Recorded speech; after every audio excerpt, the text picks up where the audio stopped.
So the first thing we'll look at with composition is the rule of thirds. This is about not placing your subject always in the centre of the frame, but actually dividing the frame into an imaginary grid of 9 squares and placing the subject on one of the intersects of one of those squares. This gives a much more pleasing image to the eye. The horizon line plays a key part in the rule of thirds, whether we're talking about horizon on the sea or the horizon on land. Ideally, the horizon should be at one of the two intersects going horizontally across the grid so that you get either 1/3 land, 2/3 sky, or conversely 2/3 land, 1/3 sky.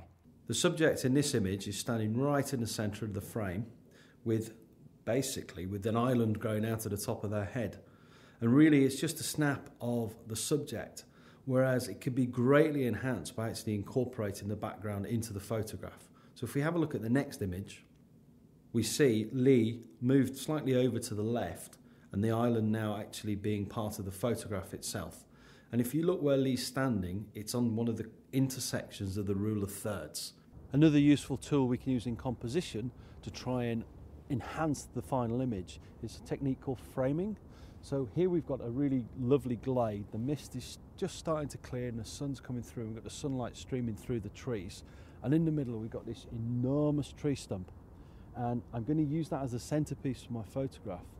But to actually really enhance that, I'm using the trees around it and the canopy to create a frame around that tree stump and actually really set that off on its own to stand out in the picture. So let's grab this shot now.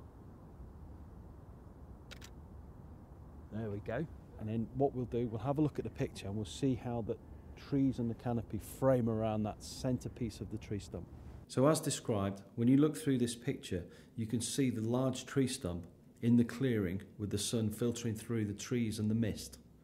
But also you can see the fact that that whole image is framed by the two trees to the side using their trunks, and also the canopy of the branches over the top, which actually frames the stump beautifully.